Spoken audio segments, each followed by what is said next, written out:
o'clock. Good afternoon, everyone. We're going to call the Board of Adjustment to order. First, let me announce that any decision of this board is considered final. If there's anyone aggrieved by the decision of the board, they may appeal circuit court within 15 days of the board's decision. Also, no permits or license can be issued until that 15-day appeal period is expired. If you have information that you're requesting, we'd ask to contact the Office Land Use Administration. And as you come to the podium, give us your name and address for the record. I'll ask that this time, if you've got an electronic device, you turn it off or on silent so we don't have a disturbance during the meeting. And at this point, we're going to call the roll. Mr. Davis? Here. Mr. Coleman? Here. Mr. Metcalf? Here. Mr. Burrows? Here. Mr. Milling? Here. Ms. Golden? Here. And I'm William Guest. We have all 7 members present. Takes 5 to affirm a motion, either in favor or opposition. And Mr. Anderson is as our attorney, and we'll go in order of the agenda. And just so you'll know, if you've got more than 4 people to speak in favor or in opposition to a particular motion or a variance request, we ask that you kind of pick who you want to speak on behalf of that group, so we don't have to wait for a delay or for that to be sorted out during the meeting. Okay, let's go with the holdover 6243, 5603 Church Street Apartments.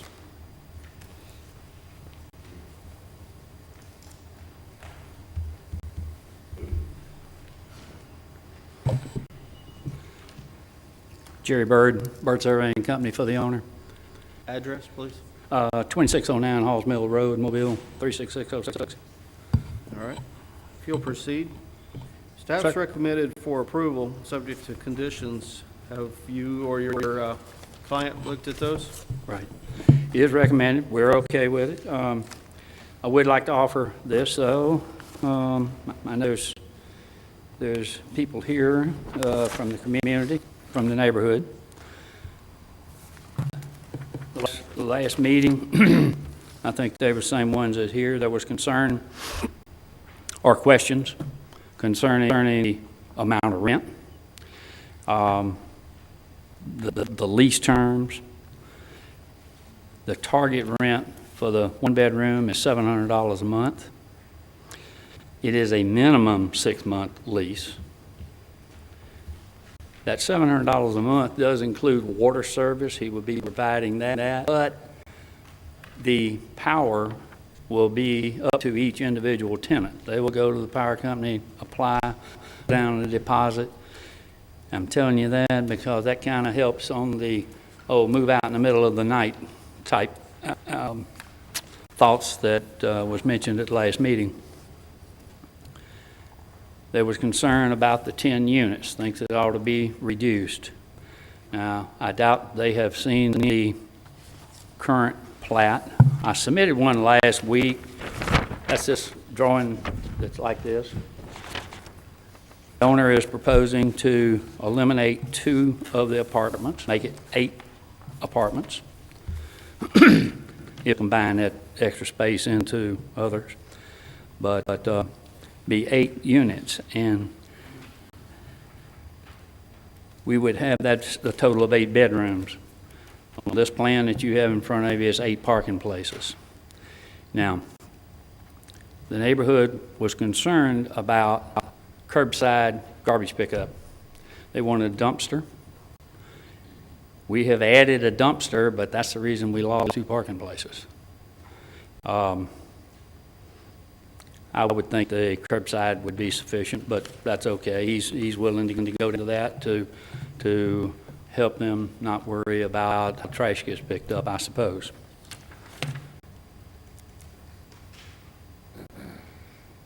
But like I say, we're proposing 8 apartments, 8 parking places, and feel like this would be a good apartment project when he's through with it after cleaning it up and exterior for sure being up to Lankoff standards. Okay, any questions of the board for Mr. Bird? Okay, thank you. And after they're up, if you have any other questions, just Yes, sir. All right, anyone else in favor of this application, variance request? All right, those of you in opposition?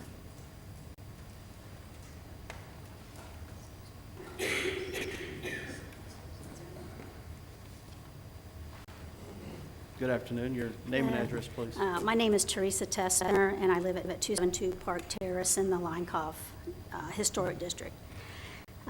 At the previous hearing of this application, can you hear me? This one? This one? Okay, thank you. At the previous hearing of this application, several residents spoke their concern about developing this building into a 10-unit apartment complex without adequate off-street parking. The neighborhood wants to see this building rehabbed and occupied. We don't want to see it developed into so many tiny units that the surrounding residents are negatively impacted by a large increase in traffic and congestion associated with this number of units. Site plan of 8 units with 9 parking spaces sent to neighborhood representatives on April 30th still does not provide the required 1.5 parking spaces per unit. And the average size of an apartment in this building divided into 8 units would be 450 square feet. That's not much bigger than your average hotel room. Units of this size without amenities like in-unit washer-dryer hookups, adequate storage, and guaranteed secured off-street parking do not attract tenants who will stay long enough to put down roots in the neighborhood. This level of occupancy is also well above the city's limit of 6 to 10 dwelling units per acre for even mixed-density residential areas. I don't know why the city allowed this building to operate as a unit apartment complex under a non-conforming use variance when it was first built. I don't know why, after that variance expired due to vacancy for over 2 years, a new variance for a 10-unit building without adequate parking was reissued in 2010 in opposition to the zoning board's own staff recommendations. What I do know is that now, nearly 10 years after that variance was issued, and once again needing reissuance of a variance, the current staff report recommends issuing a variance for a 10-unit building without adequate parking, mostly because it was issued before. That is not justice to the neighborhood. 1400 Church Street is zoned single-family residential. Zoning variances expire after 2 years of vacancy. That's what people who've chosen to put down roots in the neighborhood over the last 15 years knew and counted on when they bought their properties here. Zoning variances expire after 2 years of vacancy for a reason. Things change. Our understanding of what makes safe, stable, viable neighborhoods has evolved. Living conditions that once would have been deemed acceptable no longer are. As such, it is hardly justice for the neighborhood to say that it's okay to rehab this mostly blank slate of a building into a development that does not fit its zoning or even the city's current standards for multi-unit dwellings in historic neighborhoods, just because that's how it was built so many decades ago. I'm here to tell you that the residents of Linecoff want to see this building developed. We also welcome the vibrancy that properly scaled density brings to our neighborhood. We are not asking that this building be rehabilitated as a single-family residence as the current zoning would dictate. We aren't even saying only 2 or 4 units, which would be what you'd expect of mixed-density residential zoning in our historic districts. What we do want is a development that has no more units than the available 9 parking spaces to support the city-required ratio of 1.5 spaces per unit. When neighborhood representatives met with Mr. Jackson, they showed him a potential layout of 5 units that would be more in line, space and amenities-wise, to the existing Midtown rental market, would provide the needed minimum 1.5 parking spaces per unit, and provide the economic advantages of higher rent rates, reduced costs from tenant turnover, and lower build-out and ongoing systems maintenance costs. The plan he sent to neighborhood representatives August 30th was for an 8-unit building with 9 parking spaces and an external laundry. Developing this building as a 5 to 6 unit apartment building is economically viable. The neighborhood can support a development of that density on this site with the required off-street parking. We want to see this building developed. We just think our expectation that its development be more in line with its actual zoning and the zoning standards of our neighborhood is just as valid as any expectation the developer may have mistakenly made about operating under long expired variances. The residents of Linecoff have even more invested in our neighborhood than this developer. We only want our investment to be as highly valued by the zoning board as his. Thank you. Any questions from the neighborhood? Okay, thank you. All right, next.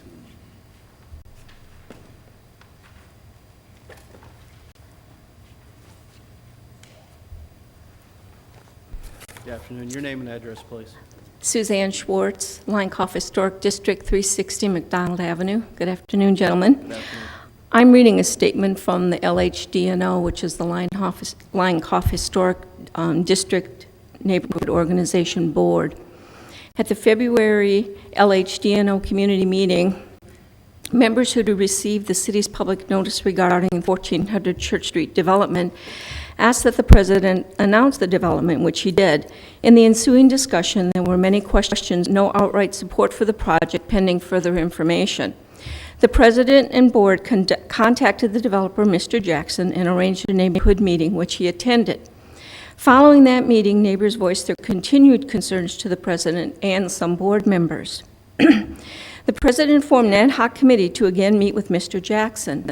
At that meeting, he listened to our concerns and accepted a sample design from the committee showing that developing only 5 larger units would bring him more monthly revenue while offering the district a more stable rental client base than the small studios would. Mr. Jackson mentioned, however, that his target market was transient workers, and he would likely require a shorter than 1-year lease, probably 6 months. At the end of the ad hoc committee meeting, Mr. Jackson said he would consider the alternate plan. Later, the board learned Mr. Jackson may reduce the project from 10 to 8 units, which remains an overly dense occupancy development in that location.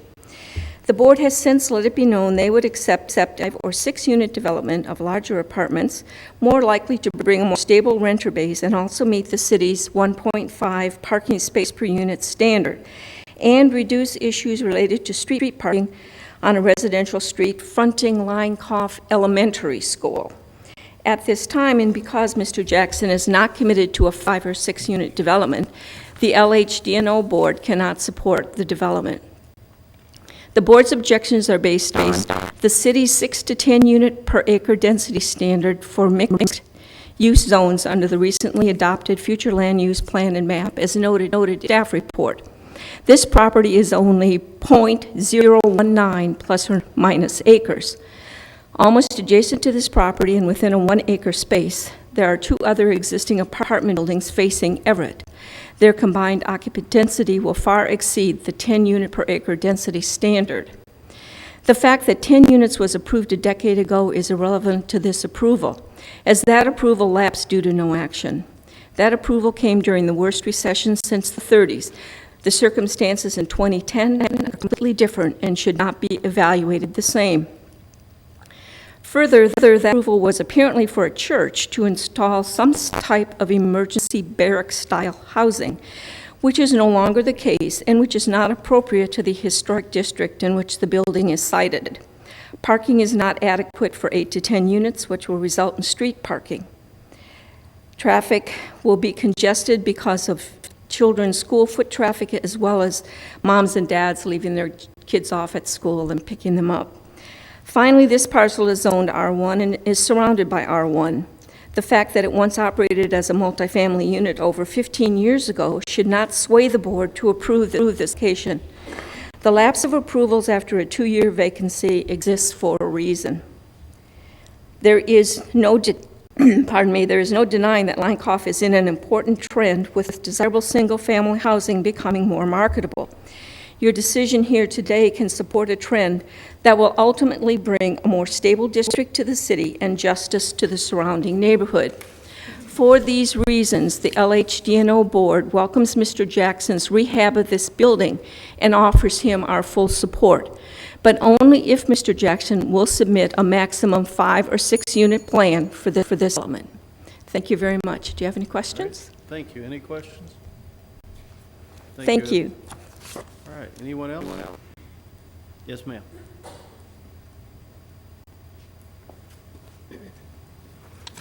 Thank you. I'm Brenda Bolton. I live at 310 West Street in Linecoff. I'm speaking today on behalf of the Engaged Citizen Community Action Group, Government Street Collaborative, and for Mr. Palmer Hamilton, who is a member of that and can't be here because he's traveling at this time. The 10-unit or even 8-unit density proposed is inappropriate, in our opinion, for this R1 residential street in our historic district across an elementary school. We find that it does not do justice to the surrounding neighborhood. And we also find that it represents the continuation of what we consider a mistake that was made decades ago for an approval which has now lapsed. And we're mystified that an approval which has lapsed because of years and years of vacancy is somehow driving a recommendation to approve this. It's for property which has not produced, according to tax records, a viable commercial rental income back to at least 1989, which is as far in the records we could research. And that seems to be clear evidence of the inadvisability of this type development in this location. You know, we want a developer, we want Mr. Jackson to do a good rental rehab here that will succeed, and we feel the evidence is very strong that his plan, which continues a 30-year unsuccessful stream of similar plans, doesn't serve him or the neighborhood, and we hope that you won't support that. I'd like to read a statement now from Palmer Hamilton, whose property adjoins this property. Dear board members, I write on behalf of my family that has owned the adjoining property for 150 years. It was my family's residence until my mother's death in the early 1990s. At the time of her death, I told my 6-year-old daughter that it should be her home someday, since it had come down through mother to daughter for over 125 years at that point in time.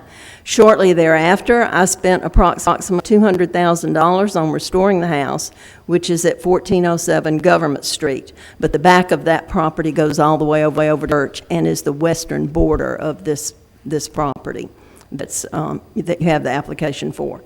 This expenditure he's referring to made no economic sense. I did it to preserve what is the oldest existing home on Government Street, dating from 1839.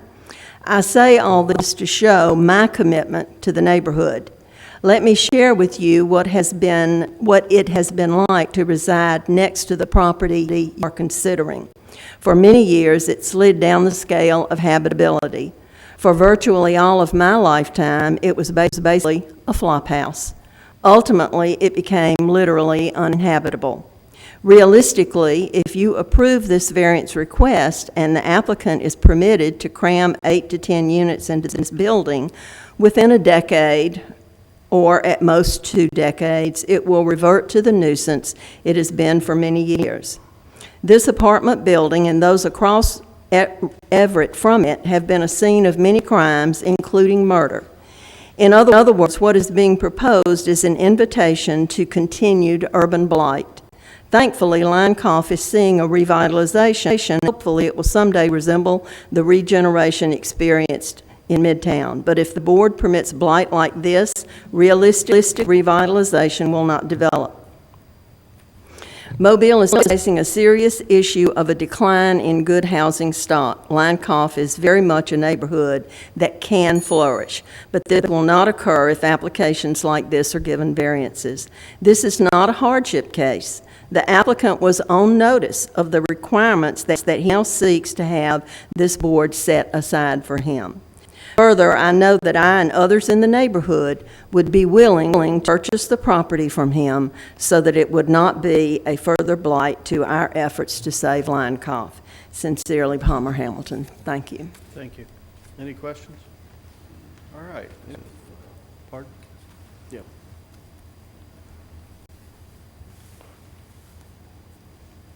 I'm sorry. I was supposed to stay for questions. No, I asked. That's fine. You have anything? Yes, ma'am. I just want to Okay. If you're going to make a formal statement, we appreciate it.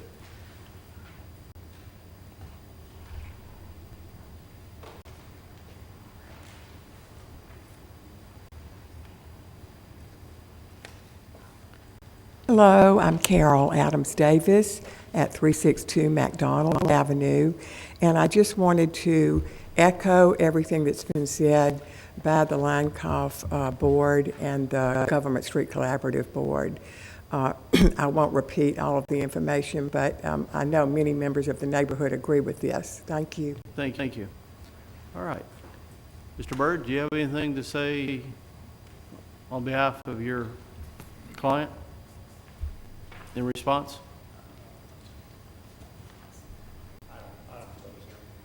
Okay. All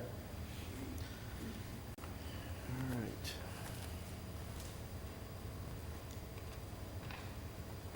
Mr. Chairman, Yes. I've got a question for Jerry.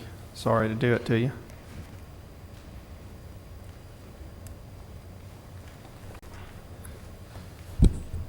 I guess a couple of times it's been mentioned, their interest in having a 5 to 6 unit development as opposed to an 8 to 10. What is Mr. Jackson's? Has he considered that? Is it economics that, he that doesn't think works, or kind of what's the reason for not? Well, actually, it'll work at 8. Doesn't see the need to come down to 5. He may be truly happy to hear her say that Mr. Palmer and the others in the neighborhood will buy it if necessary. Maybe he'll sell it to them. One other question, I guess, Palmer mentioned that he was aware, when he bought it of, the need, I guess, for variance, that it, had a variance that had expired. Do you know if that's accurate, or? I don't think it is. He bought the property. He looked 10 meters, 10 units. He did not check to see if it was zoned. He came down to get permits to go to work on it, and I told him it was R1, had to go to the variance. And at the same time needed to go to Line Cough. That was last fall, and he did that. But he was unaware of needing anything when he bought it. Okay, thanks. Okay. Any further questions? Yeah, Mr. Yes. Jerry, what, you may not know, but if he were to not get his variance today, do you know what his plans would be? I do not. And what if, again, hypothetical, but if this board approved a alternate plan that was more in line with what the neighborhood's saying, 5 or 6 units, do you have any idea what his opinion of that would be? Not at all.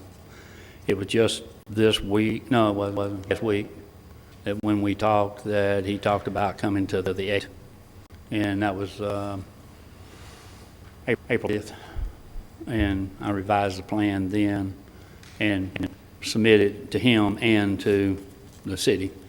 At that point in time, I had the dumpster too close to the property line. And I've now moved it, and that's the reason for losing that other parking place. But he thought he had tried to meet on several fronts. I mean, if we had 8 units and 10 parking places, it'd be a whole lot better, but the neighborhood wants a dumpster. And the only way to do it is put it back in that corner. You can't put it any closer than feet, so dumpster pad 8 or 10 feet square loses 2 parking places. Any further questions?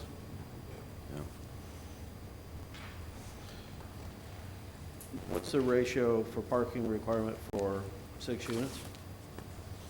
It would still be 1.5 spaces per unit, so that would kick it up to 9 spaces. Right, so we still wouldn't have sufficient. 1 space short, I believe. Right. Okay, any other questions to the board for staff or discussion? Yeah, Mr.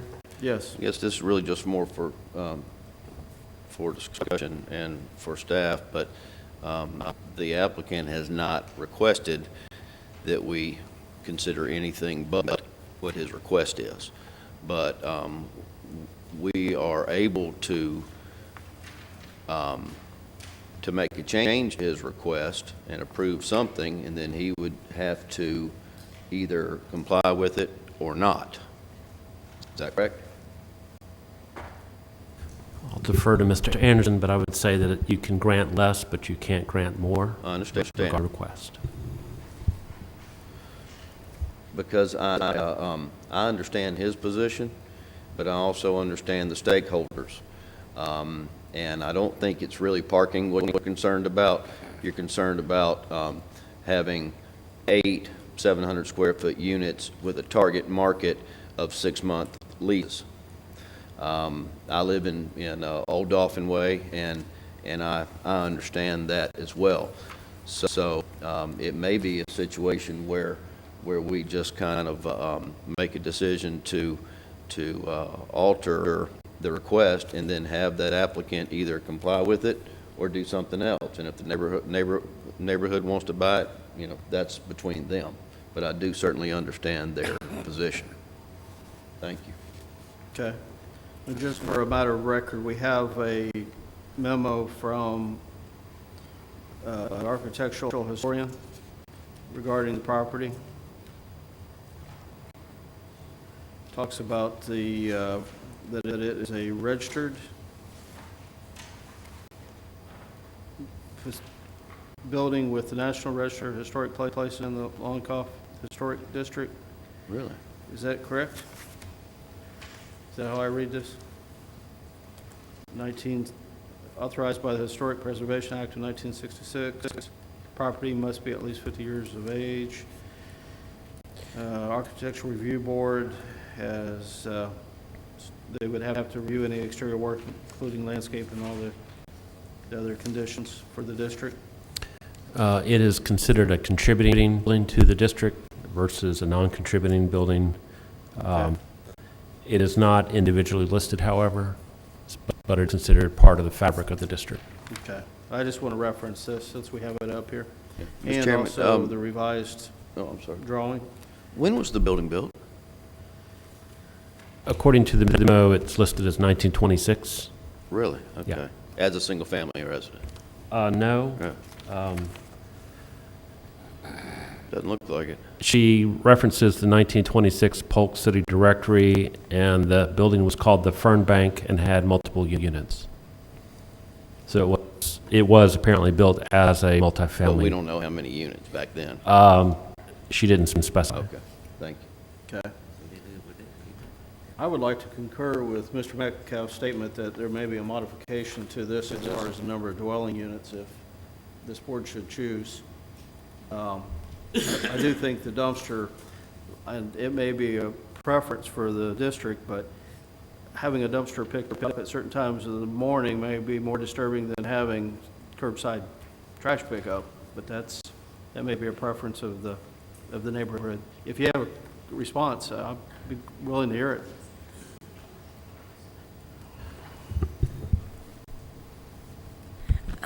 In my recollection, the only discussion of garbage disposal was that Mr. Jackson said that he would arrange it private collection that would be in the back of the building rather than having a lot of, private collection garbage cans out on the street.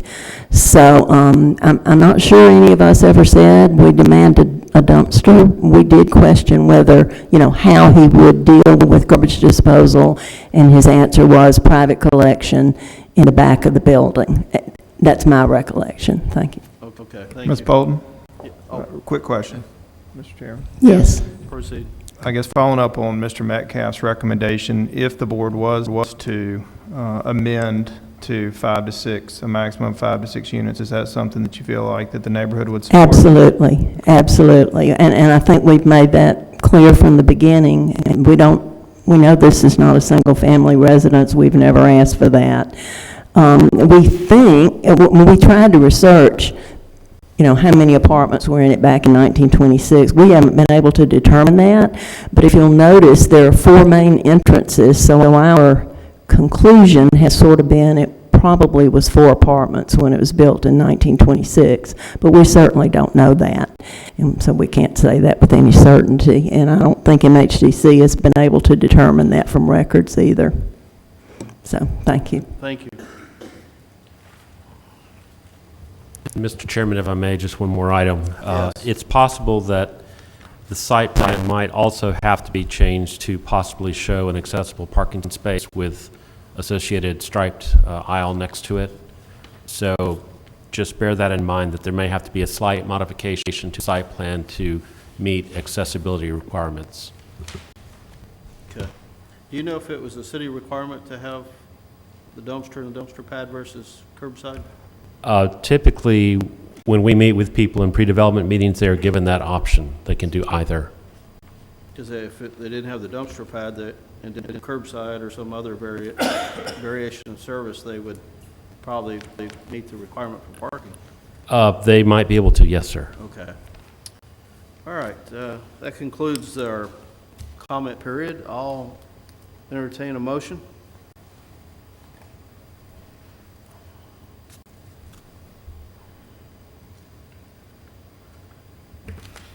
Mr. Chairman, I'll make a motion that the request be amended to a maximum of 6 units, with the dumpster pad being optional. If they need to pick up an additional parking space, that could be removed, subject to amended and approved site plan by the city. Okay, in compliance with all other city ordinances and striping as Mr. Hoffman mentioned? That is correct.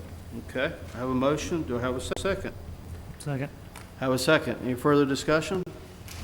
All those in favor of the motion say aye. Aye. Anyone opposed? Okay, motion carries.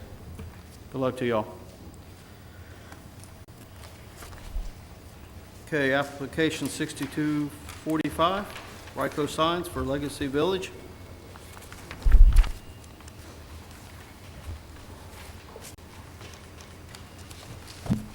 I am Wade Wright, Ryco Signs, 3345 Halls Mill Road. And today we're here to ask for approval of a off-premise sign located at Duru Drive and Dolphin Street, the northwest corner. We asked for a holdover last month due to, that was what was originally proposed, was 99 square feet. We have asked for an amendment to that, or a change to that. We've reduced the size of the sign to 37.5 square feet, basically knocking 2/3 of the size off. The staff recommendation that the sign just have Legacy Village with an arrow on it really doesn't solve the problem. It's the tenants that people are having trouble finding. The issue is Legacy Village. Okay, there's a village down there, but what stores are in it? And that's the real problem that Legacy Village as a shopping center has had. And the tenants have let the ownership know that they are constantly getting told that people cannot find them. And again, not knowing what all is in Legacy Village, my guess the people that live close and around it know, but people from other parts of the market, new to the market, do not know what's in Legacy Village. So therefore, the request to have the tenants, I think there's 8 of them, tenants shown on the sign as presented. The The other thing too, I agree with the staff. They agreed with us to sign, but again, not having the tenants on it really doesn't help. And as far as signage clutter, the existing Claude Moore building does not have any freestanding signs. They have not. There are no plans to put one there, and there's not any other freestanding signs except Legacy Village has 2 very low-profile brick monuments with metal letters on it, just simply saying Legacy Village. So Tropical Smoothie, the other tenants in the building, the Claude Moore building, none of those at this time have any freestanding signs. So this would be the only freestanding sign along Dolphin Street and all the way down Daru till you get to the small brick monuments. So the Claude Moore property is not part of the Legacy Village? Correct. So this would be some agreement between that owner and... That is correct, and that one, it's my understanding, once Claude Moore did close their business, that's now opened the opportunity to have the sign there. Okay. Mhm. Was This particular application, did we have this before? Was this denied once before? Well, this was held over, No, I'm talking about years ago, like a couple years ago. that I don't recall. Just seems familiar, like we've already. I did the Legacy Village signs for the Mitchells years ago, and I do not recall it ever coming up. We did have a signed variance request for Pottery Barn and Williams-Sonoma so that they could have signage on the back side of the building. That's right. Right. All right. Any questions for the applicant by the board? Wade, just out of curiosity, how will it be determined which tenants are put on this monument sign? Is it due to size? No, please do, I'm If you sorry. will, yeah, come on down. Go ahead, sir. Yes, two-sided, yes. Correct, same I tenants. need your on name both and address as well. Yeah, Richard Inge, 118 North Royal Street, downtown Mobile, 36602, and I'm here representing Legacy Village. And thank you, Mr. Chairman and Board, for your consideration. But to answer those questions, y'all hit me with them, I'll answer all of them. Richard, how will it be determined which tenants are on the monument sign? The reason 7 is the magic number here is 6 of our tenants have in their leases that if we put a monument sign up, they have to be on it. And so we inherited some of those, and some of them, like Pottery Barn, Williams-Sonoma, have to be on it if we get a monument sign. And something else I wanted y'all to know is that we do have 2 signed LOIs. We're negotiating leases now, and one of the contingencies is that their name would be the 7th one on this sign. So, I mean, that is on the table. The other tenant, both of these are new national tenants. The other tenant is contingent that the tenant that needs to be on the sign, you know, will be in there.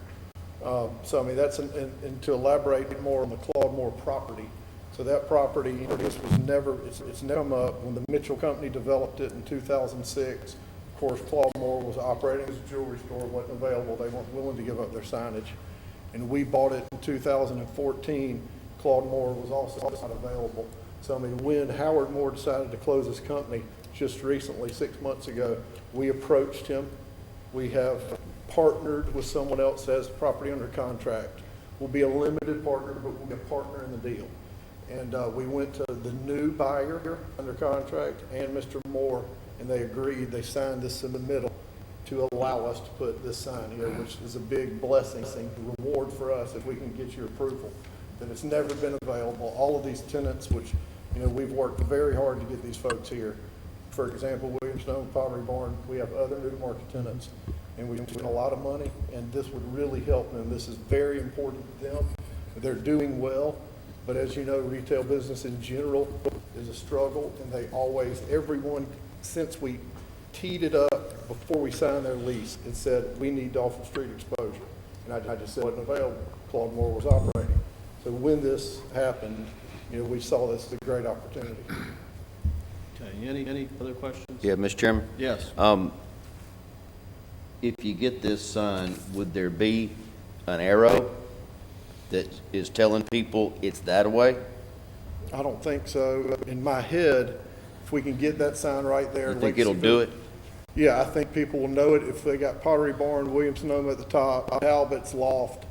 Okay. You know, I feel like, to me, we would not need an arrow. It's something we could put an arrow there, but I think it'd look better without it, but. Yeah, I think I'd rather not have it. And again, we reduced it by a third. We want it to fit in with architecture in the surroundings. We want everybody happy. We're not looking to put something big, anything gaudy.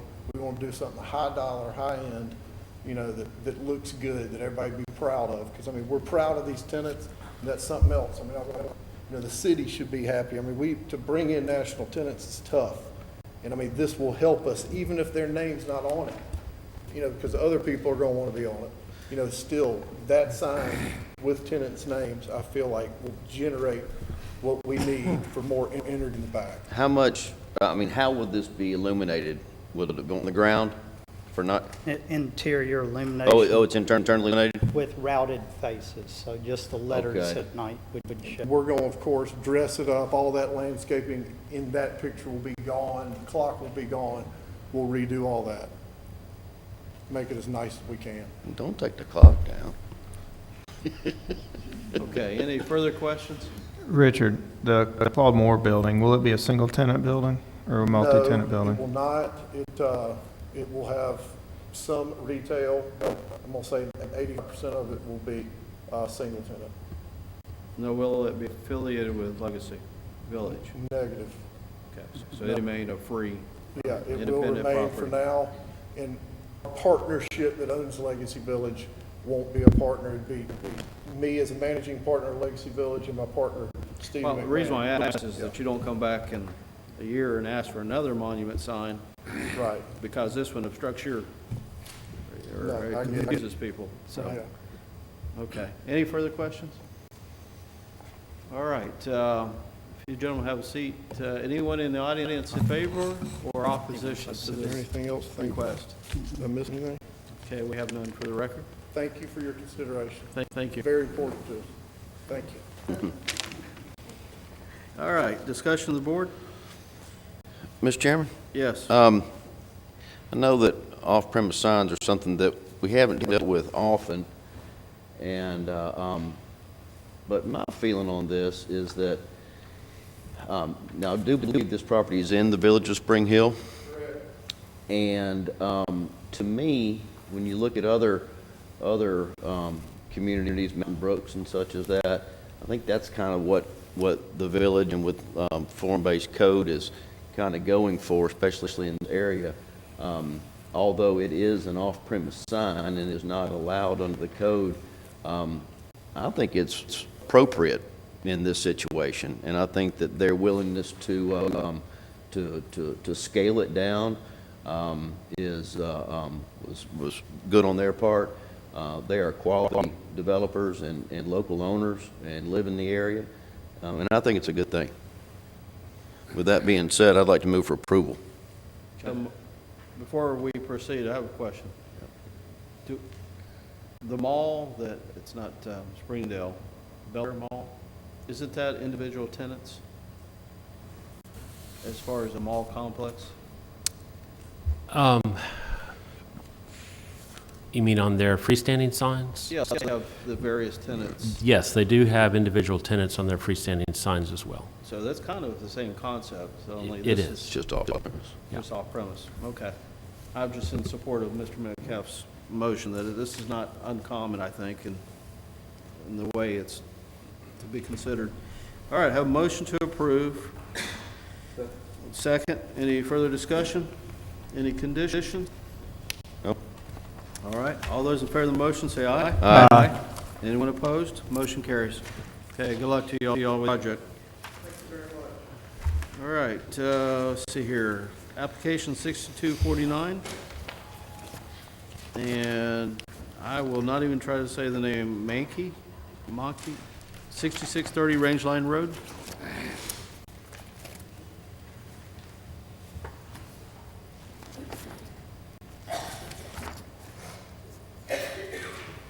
Good afternoon. Good afternoon. Your name and address, sir? My name is Mamun. My last name is Siddiq. And 8790 Gold Mine Road North, Mobile, Alabama 36669. Okay, now the staff's recommended for denial. Will you tell us why we ought to consider otherwise? No, sir. I mean, what you say denial? Well, the staff recommended denial. Why do you think there's a hardship that we ought to consider for this property?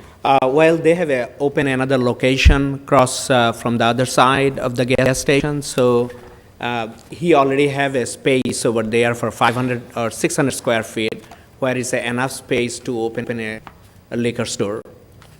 And the zone, right now it's I think it's a store have a I zoning, and it need to be a variance to open a liquor store. Okay, and are you stating that you have one on a different property nearby? No, sir. There is no other. I don't. They have another location. They open a gas station. It's called Purple Cow. Okay. So, which is a lost significant revenue. And if we have a liquor store, so we will be able to get into the revenue. Okay. Any questions of the board for the applicant? I have a question, Mr. Chairman. Yes, proceed. So this is, the use, why did you pursue a variance over rezoning? I think the way for a long time ago, the way it was designed that you cannot open a liquor store. And now, if you do a change the variance, then we can open a liquor store. Okay, so you were, okay, thank you. Okay, any further questions? I'd like to point out that a liquor store is only allowed in a B2, B3, or B4 district, and this property is zoned I-1 light industrial, and that's why they're not allowed to have a liquor store within this site. And he mentioned the business across the street, which is the Shell station. Purple Cow, which is another convenience store. They are also in the same zoning district, so they also cannot sell alcohol. Bert, I have a question. As far as the future land use for this site, what's the future land use? Is it more consistent with an I-1 or a B3?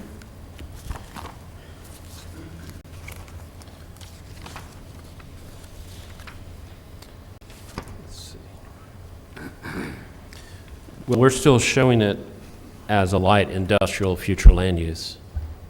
So really, the issue that he's facing is the fact that the chart of permitted uses does not allow a liquor store in a light industrial district. Is there any reason that you know of that could not be rezoned to B3? I mean, with a... Well, there is a trucking operation. I think this also services large trucks in terms of providing fuel, so it's kind of a truck stop scale, and that may be allowed in a B3, but I don't know that that would be a reason to not attempt that. Let me look that up quickly. Thanks. Mamoon, I have a quick question too. As far as the liquor store, I mean, what will you be serving or selling? Will it be, both? Do you sell beer there now? Yes, sir. So it would just be hard liquor? Just a regular, liquor store. They sell like ABC store. So we'll sell the same kind of alcohol. You are welcome to come by drink also.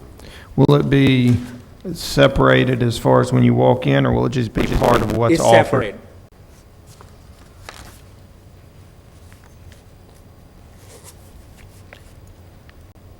Was this area that was annexed? Yes, this is part of the annexed area, and I believe that they're required to have a separate tenant space in order to sell hard liquor. So they have that shown on their site plan, which I have blown up there behind you. So the actual package store would be separate from the convenience store portion, but it would be within the same building shell. Okay. And I don't believe truck stop is specifically called out in our zoning ordinance, so it probably would be allowed in a B3 district. Okay. Mr. Chairman, question for staff. Proceed. So Bert, I guess if this was a kind of a B2 use when it came into the city, why did it get called an I-1 at that time? I mean, it's clearly not an industrial use. Well, when we annexed areas into the city, we tried to provide large areas for the proposed zoning district. And so we were trying to capture as many of the existing uses into a proposed zoning district as possible. So I think if you look at the map, we did wrap the light industrial along Hamilton Boulevard, both on the west side here and then on the east side. So, and that's kind of how this area has been trending over time, is either B5 or into light industrial, because you have a lot of various trades contractors down there as well. So we thought that that would be an appropriate use without getting down to the nitty-gritty of the liquor store aspect of it. Thanks. Yeah. Any further questions? Okay. We have others to speak on behalf of this application? for the record, we know who you are, but go John ahead. Williams, the City Council, 3905 St. Andrews Loop West. We have a real unique situation where this gentleman worked there for 6 years and 2 years ago bought this place.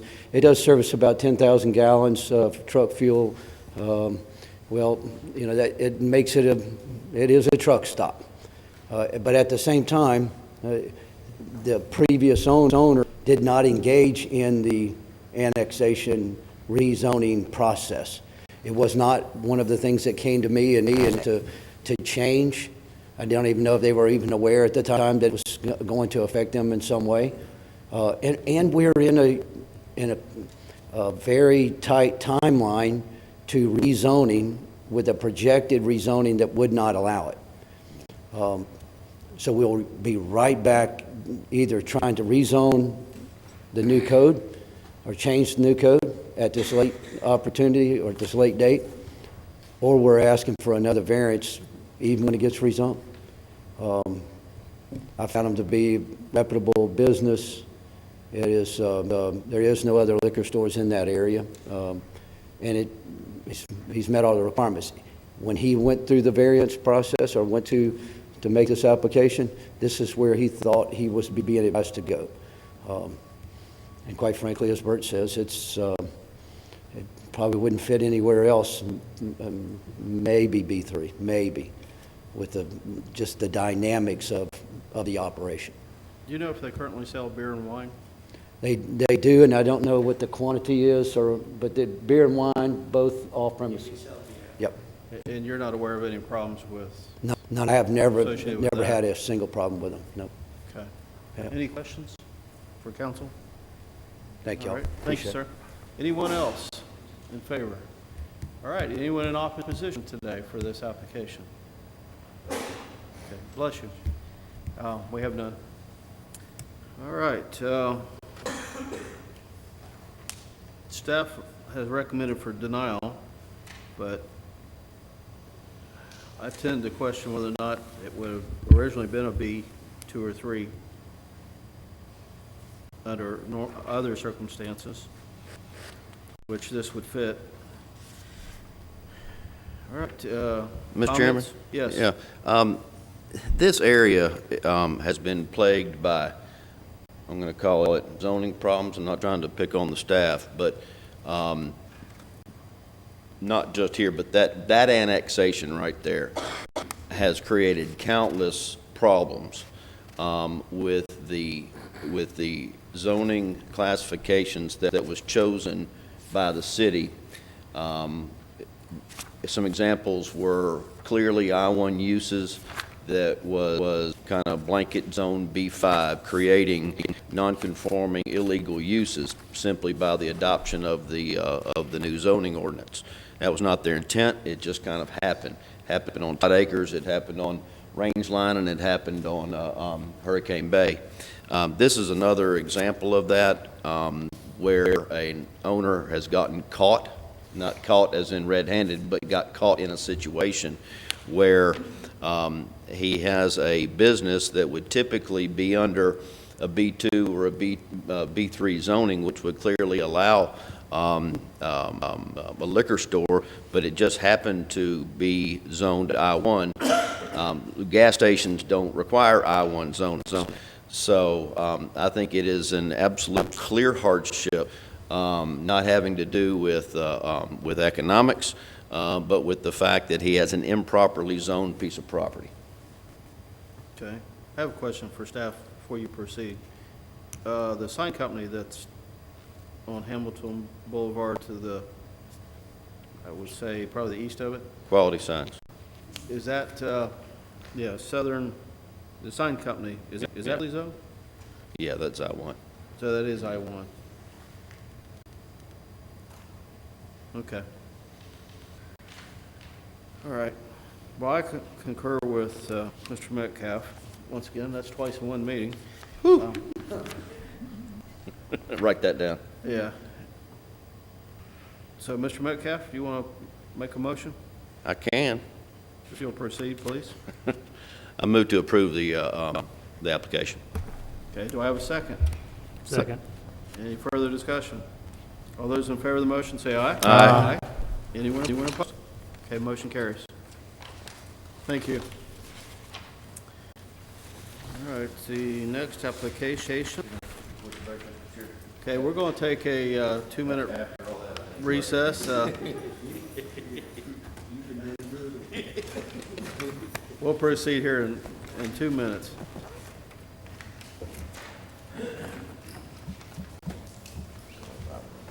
I think the next one's going to be a little longer. Okay, thank you.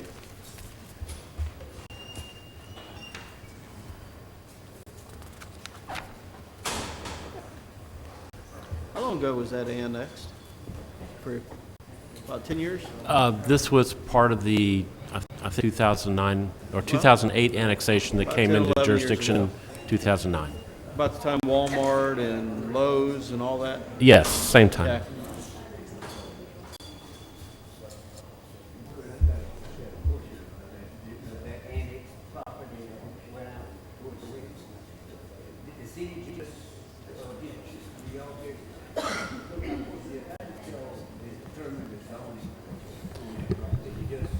Well, per state law, whenever any property is annexed into the city limits, it automatically comes in as single-family residential.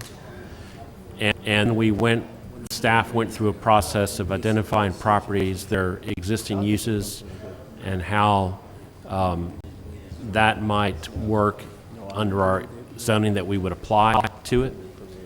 So we then had to publish all that information for public hearings, both at the Planning Commission level, and then it had to be approved by the City Council. So it was notified through the newspaper.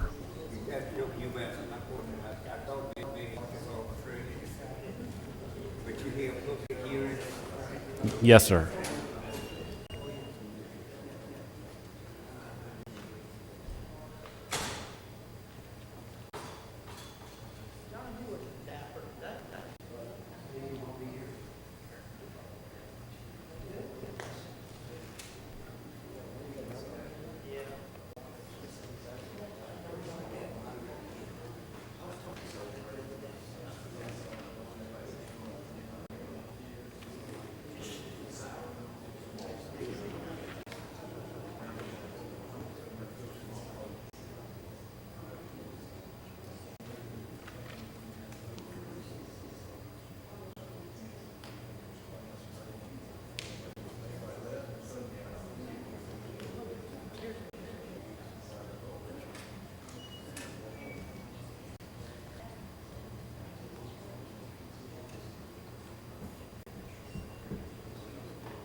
Yeah.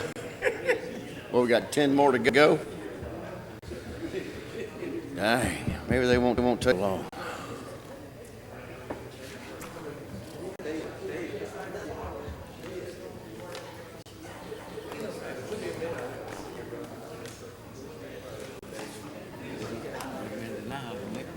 I wouldn't want 10 years across from me. Gentlemen, about ready? Mr. Mellon? Oh, sorry. We'll have social hour after. All right. We're going to reconvene and continue with the agenda.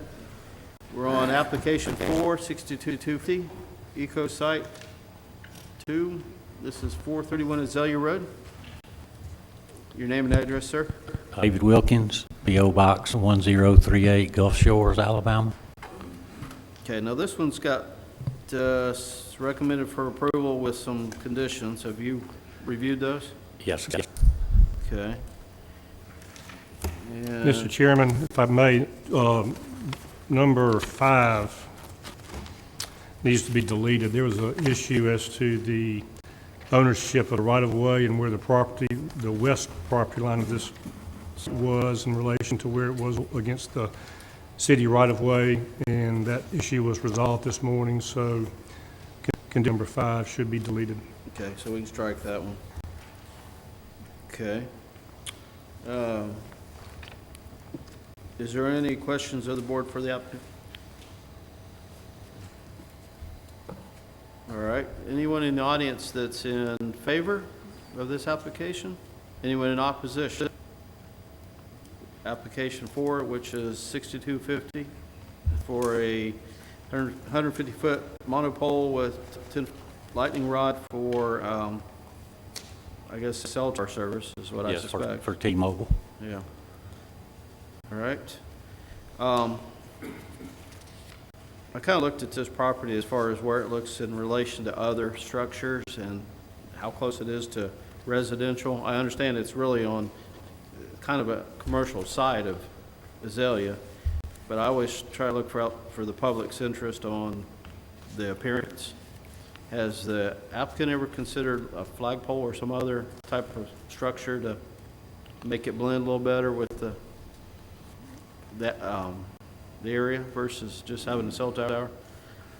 Well, not really. The site or the placement of the proposed site on this property is way back in the back off of Azalea Road. Right. And it's in a wooded area, so it's a compound area. So it'll be obscured by the trees? Right, north, south, and east.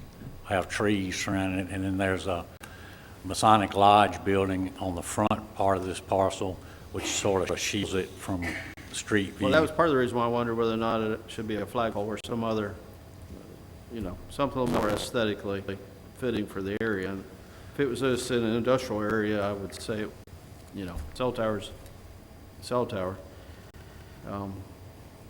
That, and it backs up to, I think you would see it from the, like the Revenue Commissioner's facility, and Right. so. Right, that's to the north of us, but again, then it would be back on the back side of that building, and would have a pretty good tree buffer between that property and the compound. Okay. And staff's reviewed the engineering studies, the requirements that it meets the need based on FCC requirements? Yes, sir. Okay. Any questions of the board for the applicant? Okay. And you're in agreement, your client's in agreement with all the conditions? Yes, sir. As dictated by staff? Okay. All right. Chair, entertain a motion? So move, Mr. Chair. Approve. Subject to staff's, Subject to, okay. Do I have a second? Second. Second. All those in favor of the motion, say aye. Aye. Anyone opposed? Okay, motion carries. Thank you. All right. And we got one that was recommended for denial, landscaping and tree. That was part of it. Unless you want to, I think we had that as part of this. All right. Yeah. Okay. time for him to leave. Thank you. All right, application 6251, U-Haul Company. And your name and address, sir? Good afternoon. Chad, I'm the company president for U-Haul of Southern Alabama, 1002 Spring Hill Avenue. Okay, and this one's been recommended for denial. You want to tell us why we ought to consider otherwise? Absolutely. This business, we work a lot with smaller businesses. I submitted additional information, and I don't expect to bore you with all those details. They've been in operation as a storage facility for many years. They've been operating as a U-Haul dealership for 12 years. We were made aware of an issue with the zoning, with a letter that the owner received. So immediately we mobilized. We thought it would, to help our small business owner, we thought it would be best to go with a variance rather than trying to restructure as a rezoning. So we're here to help them. They've been in business for 12 years. I think it'd be a detriment to the community with regard to that. They've been serving customers, and we have several customer reviews stating how fantastic these individuals are, from keep the same employees to everything was perfect, outstanding services. Glad they're here on Saturday to help us out. This location is located within proximity to University of Southern Alabama, so we're able to help out a lot of students in that area as well. I think this goes really well with Mobile's economic sustainability plan, and there's a quick excerpt I'd like to read from your website. It will be imperative for Mobile to pursue a more balanced and complementary business mix in order to widen its appeal to a greater number of people and market segments. I think this fits greatly in there, giving a more appeal to more businesses to facilitate the needs of the community. Okay. Any questions of the board for the applicant? So truck leasing's B3, not B2? B3, yes, sir. I'd like to ask for some discussion maybe. In the staff report, it says a zoning clearance for truck and trailer rentals was submitted by the U-Haul Company of South Alabama 12 years ago on June 19, 2007, and the zoning clearance was denied. Staff comment for the zoning clearance states failed, requires B3 zoning. It appears the applicant pursued with operating a truck leasing business even after the zoning clearance was denied by the planning department. Do you know anything about that, or can you explain? I don't, and I'll take the brunt of any questions that you gentlemen have. I took over about 2.5 years ago. A field manager that's in charge of that route took over about a year ago. We were totally unaware that this was denied 12 years ago. But as soon as we found out that it was denied, we mobilized immediately to try to rectify the situation. And that's why we're here today, trying to help our business owner. So you have, this is like an independent contractor that operates this? We partnership with small businesses. So yes, it's a partnership with them. They actually own the facility. Easy Store is a storage facility, and then they do U-Haul rentals on the side. And is the gentleman standing behind you your partner? He is actually... would like to find out if anybody can He's a representative of Easy what happened Store. in '07, why they continue to do it, even though the city told them not to. That I'm unaware, sir. And you don't know either? I do not. Okay. I just think that needs to be answered. Okay. My name is Scott Chambliss, 269 Hillcrest Drive. I just represent the business owner. And his mother fell ill today, he couldn't be here, so he asked me to come in his behalf. Okay. And, but their business is detrimental with ours. I mean, it's just the businesses complement each other, and they've been there for 12 years. But I wasn't aware that there was denial. Mr. Chairman, Yes. at this point, I'm kind of wondering, and I'm really conferring with council now. Do we need to consider holding over till your questions are answered because of the relevance of it? Completely up to you, sir, and the board. That's just a concern I had. Well, that's completely up to y'all. Well, I respect your concerns, and I kind of move under our council. But I'll hold off for a minute and see how the discussion. Okay. Well, we'll proceed since we may have some people here to discuss this one and then make a determination at that point.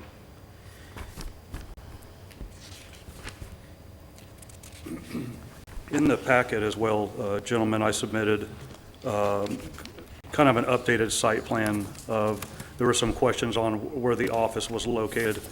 parking for that facility, and then where we were projecting to put the U-Haul equipment. It is a very small office. I think it's about 225 square feet. I believe the parameters are 300 square feet. Every 300 square feet requires a parking space. So they've got the parking space in the front, and typically where they have been parking the vehicles is in the northern part of the, yes, sir, yep, exactly where that dot was up there, inside their fence line near Old Shell Road.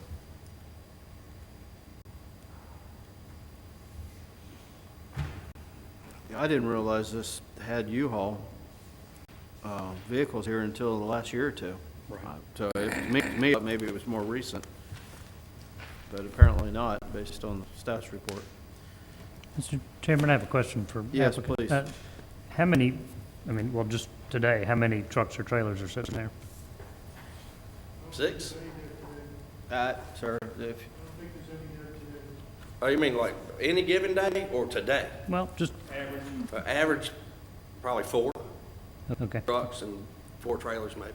okay. And what we're able to do, to kind of dovetail your question, what we're able to do, we have what's called lot limitations. We set lot limitations based on certain parameters. Sometimes they're based on what the city will approve. And what those lot limitations do is we set a certain number of vehicles that can be on there. And then that way, if a customer is moving into the area, if they're at their lot limitation, it doesn't show up for them to even choose that as a drop-off destination. So they go elsewhere, and it kind of disperses the equipment in a more effective and efficient manner. oh, I have a question for staff. If they, let's say they have trailers there, does it still fall under the truck leasing? Yes, it would still fall under the same zoning requirement. So, and just a point, 12 years ago, the records that we would have available on the staff side might be somewhat limited in order for us to determine the individuals who were associated with the application, but we can do some research. If, kind of like the car sales place where they did the paperwork and then somebody arranged to have a truck delivered to this location. Let's say that I wanted to rent a U-Haul truck. Is that something you have in any of your other locations where it's not really the storage area per se as much as where you do where you work and they pick up? Yeah, most of all the paperwork is conducted in the office. Is that what you're asking? No, well, kind of. We have other applications where we've had individuals, they sell a car, but that's not where they store it. Gotcha. They bring the car there, the Gotcha. person does paperwork, picks their car up and leaves with it. Gotcha. Is that something you've seen in any of your other locations? I can't speak to that. Mike, can you speak to that? He's an area fieldman. Come on down and Yeah. introduce yourself, please. I'm just thinking of options where you might have an option to still service the community, but not necessarily have to store your vehicles here. Gotcha. Yeah. Name's Mike Hempson, again, same address, 1002 Spring Hill Avenue. I actually have one location, it's Trooper Pawn and Gun at the intersection of Schillinger and Ziegler Boulevard. They are not zoned as B3 for the U-Haul business, but he has an off-site lot a little further down Ziegler Boulevard, which is in the county limit. So he does the paperwork in his office, and he shuttles customers back and forth to his off-site lot to do the U-Haul business. Unfortunately, where this one is, this is not feasible for this location to do that. So if I showed up at this office and listen, I wanted to rent a 16-foot truck, you wouldn't bring one to me? No, sir. What we do in that instance is we have ability to find you where the equipment is nearby located, assist you in making the reservation, and let you go to that location to pick the truck up. Okay. I was just, like I said, I'm trying to find Right. options. And again, this location's been doing business with us for the last 12 years. They've been serving the community. There's never been complaints from the community as far as being noisy, garbage left around, scattered, messy displays. And they've been with us for the last years doing this type of service to the community. How did this come up for review? I believe they may have been contacted by the Revenue Department. I believe that's the case. There was a letter. There was a letter sent to the actual business requesting the tax records for, I believe it was year 2017. And I didn't know anything about this, and I contacted our tax department at our corporate office. She couldn't produce anything, so this is why we're pursuing what we're doing today. So how did it generate an action from the city?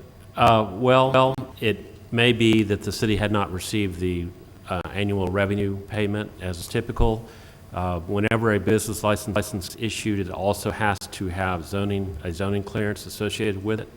And so when the revenue department forwarded the information for this site to our office, we were then able to say, well, we never issued one for this site. And that's how zoning became involved in this site again. Okay. All right, any questions of the board for any of these individuals? Yes, Mr. Chairman, Yes. Mr. Chambliss. Yes, sir. So I guess understand the BAC owns and operates the property, correct? Okay, Yes, and then sir. they have a contract with U-Haul to lease. That's correct. Do you know, I know you're standing in today for the owner, do you have any idea, the current owner, David, was he involved with this 12 years ago? I guess getting back to Mr. Anderson's I think question. it was done with his father, I think. Who's now deceased? He's now deceased. Now, I don't know for sure. Right. But I believe that to be the case. Okay, thanks. Yeah, he wouldn't have known. Okay, any other questions? Yeah, Mr. Chairman? Yes. You mentioned, sir, that that you have lot limitations. Yes, sir. What is the lot limitation here? Mike? Right now, we don't have any, because the facility is large enough to support and rent out the equipment almost as fast as it comes in. So there's not a need to put the lot limitations in place, but it can be established at any time based on the dealer's need for making ample room for his customers to get in and out of the facility. I guess what I'm getting at is that instead of just having a carte blanche, if you were to get approval, since there are provisions for lot limitations, maybe that if you could tell us what the limitations are or establish a number, because what we don't want to happen, although there's 12 years of history, doesn't seem to be a problem, but we as a board certainly don't want to create a situation where we approve something and then you end up with 20 trucks out there or trailers, and then that reflects back on us that, oh, we approved for y'all to do that. So I'd like to know what a potential lot limitation is. Okay. I mean, what would be reasonable to staff? I'm asking you. Okay. Based on this access, Yeah, based on what's there. I think a lot limitation would be 6 trucks and 4 trailers. Would be a lot limitation that Well, is that something that the owner, Scott, could deal with? Yeah, I mean, that's very reasonable to do. Yeah, because, from my perspective, if we could The approve owner it. wouldn't have a problem with that. Yeah, I'd feel much better supporting it if that were a limitation, because that seems very reasonable to me. Right. Yes, sir. I think that's agreeable on all And parties. those say that again? 6 trucks and 4 trailers. Mr. Metcalf, I'd like to make a comment that. Yes, sir. Having seen the site, there are some, what I would consider pinch points, some narrow drive areas. So I think 6 might actually be pushing it on the size of the trucks. So maybe 4 trucks and 4 trailers might be more reasonable for this. One of the things we can do in the lot limitations too is specify what size trucks can be limited on that lot limitation. For instance, if we put 4 26-foot trucks, of course, that's going to take up most of the frontage. So we might just restrict them to not being able to get the large trucks in and only allow the smaller trucks in place. Yeah, part of this is, and we've recently found with another location, is fire code access or fire response. There's enough there's on the site plan between the actual fence line and the storage buildings that even with the trucks parked along the fence line, 2 vehicles can get between the buildings and the trucks parked along the fence line. I can't remember what the fire code requirement is. Is it 20 feet? Yeah, the minimum access for a fire truck is 20 feet in width, and if there is a fire hydrant, they require 26-foot width. And there's more than that between the structures and where the trucks park. Okay. Well, with the truck parked, what's the width of a truck normally? 8 feet. They have to 8, fit 10. within the standard roadways. They're not Okay. oversized vehicles. So I just think that's something we ought to consider if this board should choose. Mr. Chairman, Yeah, yeah. I guess, question for staff. So does staff consider this U-Haul budget, Penske-style leasing, the same as it would Dixie leasing down here on Broad? I mean, is that all under one umbrella?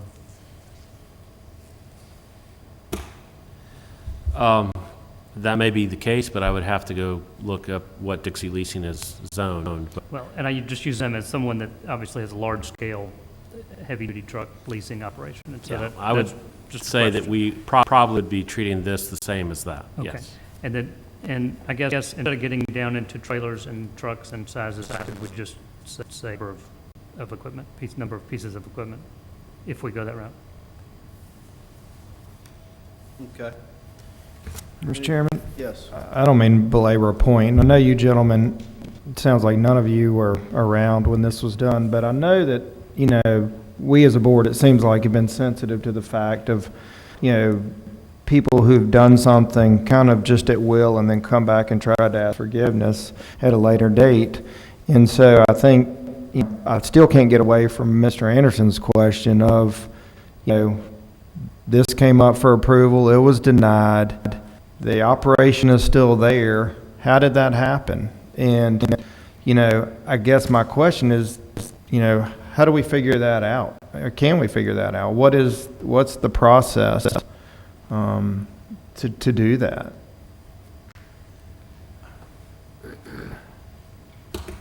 I guess based on what I've heard today is just get the owner down here. You said it's the current owner's father who's involved 12 years ago? Right, that's what I believe. I'm mean, not, That's the only option we have, just to see what explanation he would give us. no, but the previous owner is deceased. And it's- Right. Okay, all right. Yeah. That would be, I mean, if anybody knows, the owner would know. Mr. Chambliss, do you know, is David, how long has he been working, as part of that operation? He worked with his father for a few years. Yeah. I don't know the exact number of years he's run that business. I don't. Yeah.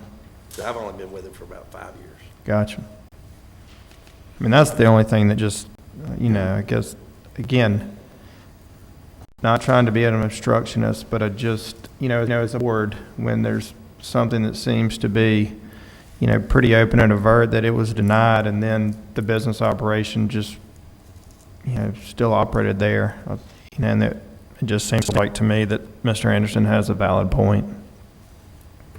Mr. Chairman? Yes. Not to take exception to Mr. Milling or Mr. Anderson, I agree totally, but I don't see where answering the question there is even an answer question other than the obvious. They just did it. Well, it could be this current owner had no knowledge of it. He bought the business from somebody Yeah, but since, the fact since the is- last 12 years. And if the purpose of my question was if this is the same person here today that Right. got denied 12 years ago and said, "The heck with y'all, I'm going to do it anyway." Yeah. I- I that's- think that kind of looks obvious to me, whether that he had knowledge of it or not. The business was denied, and then the business, whoever was running it at the time, the business did it anyway. So I don't know what answering that question would really give us, other than, because the fact is the fact. Anyway, that's, U-Haul, we wouldn't condone that, and there's pretty stringent requirements. I don't think we're talking about U-Haul. Okay. Yeah, I guess. I'm not so sure that the business owner would know even about the zoning requirements to bring the U-Haul in to supplement his business with. I've run into some situations here in the year and a half I've been running the route here in Mobile, where we found that the previous field manager, before I came in, had actually opened up U-Haul dealerships that were not zoned, and immediately my supervisor and myself took the U-Haul business out. Since then, I've had very good communication with Marie up in the zoning department. I know what's required of me to open the U-Haul locations and making sure the i's and the t's are dotted and crossed before I even bring my paperwork up to her about setting up a new location in the community. 12 years ago, if I was here, this wouldn't have even been an issue. What's the closest location to this? A company store or an independent location? Either one. Probably the big location right over here at Spring Hill Avenue and Broad Street. Okay. No, but you said you had a Ziegler. Oh, a U-Haul dealership? Where else can somebody gonna go than this location? Yeah, Airport Boulevard, Fidala's Auto Air. I don't know if any of you gentlemen are familiar with Yeah. that. They're a U-Haul location over there. Trooper Pond, Bay City Auto Group, the other side of Baker High School out on Airport Boulevard. You're getting a little further out then, but the Right. one by But I don't Fidelis. have anything really in the downtown market, only because it's not zoned properly for our business. Is there any B3 anywhere near this location?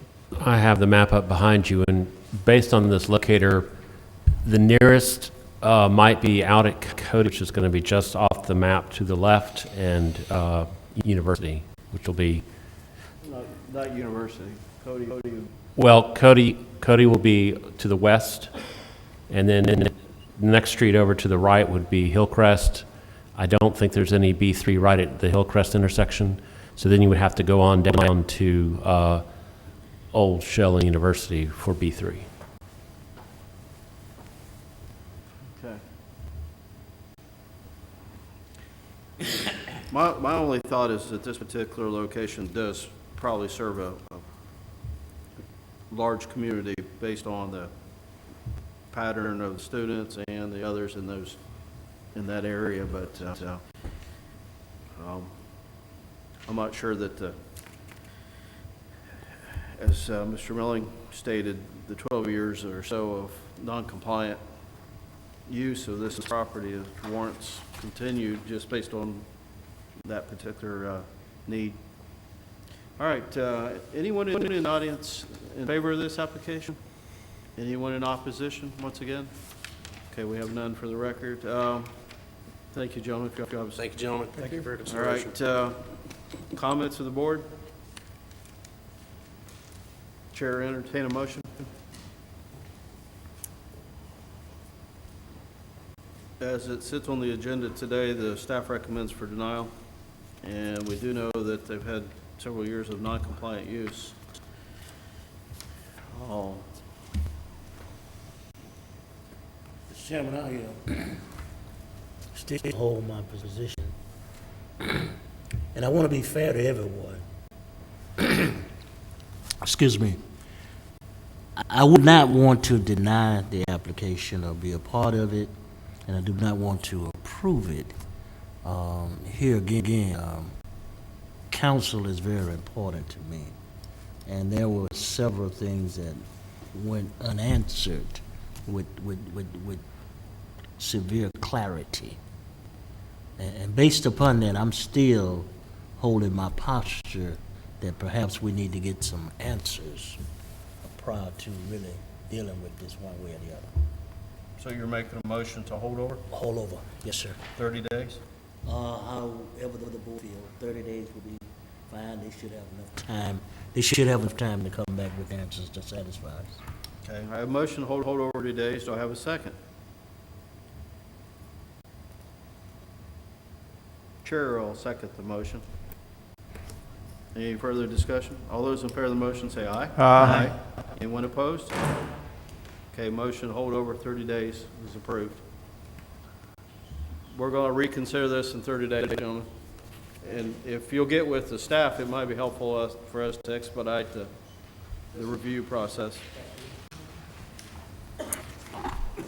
Okay, application 6252. This is 3456 Stein Avenue. Good afternoon. Good afternoon. My Your name is and Catherine address? Zarzer, and I live at 3456 Stein Avenue in Mobile. Okay, and we'll see what the staff had to say about your application. They recommended denial as well. You want to tell us why we had to consider otherwise? I'm sorry? I said the staff recommended your application be denied. You want to tell us why the board should reconsider that? Yes, sir, I would like to. I have a 23-foot section of fence on my property that is set back 12 feet from the edge of the street. I am 65 feet from the intersection of Dogwood and Stein, where there's a four-way stop. My fence does not impede the vision of anyone driving in any direction, and my neighbors are not against me. They don't seem to have any complaints. My next-door neighbor, whose property abuts this fence, is here.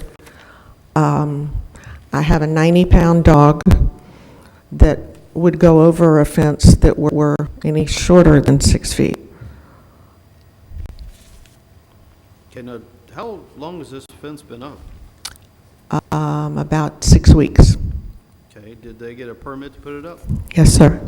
And was it put on as per the location approved? Apparently, that was not communicated to me by the fence construction company. I've never built a house or built a fence before, and when I was told by the people who I thought knew what they were talking about, my builder and other people that I asked said that 12-foot setback was enough, and apparently on Dogwood Lane, it's a greater setback, but I have found no less than 9 properties within a block of my house that have fences either 3 feet from the street or on the property line. Some as high as 12 feet and on the property line against the street. Okay. And it looks like from traffic and engineering, you looked at the property and there was no no line of sight concerns? Correct. As the applicant stated, they're far enough away from the intersection where it's not a site obstruction from the intersection. Any kind of line of sight would be associated with the driveway, either backing or pulling, because it's adjacent to the driveway. However, the driveway is designed to where there could be some maneuvering without backing all the way into the street, pulling forward. They have like a circular type driveway that goes to the other street as well. So there's options for the property owner to maneuver on their property without it being a problem backing into the street. Okay. And I think I read in the notes that there's no sidewalk on that side? No, there's not. I wish we did have sidewalks. Mr. Chairman? Yes. Staff, why does it say 10-foot easement? That, I believe, is a drainage easement from when this lot was created within the last 5 years. Okay. But the fence is on the property line? No, sir. That drawing with the fence pointed there, if that dark black line is the property line, the fence is set back 12 feet from the edge of the street. Well, this was the, this was the drawing that was used for the permit issuance. I think that says either 20 or 25 feet from property line.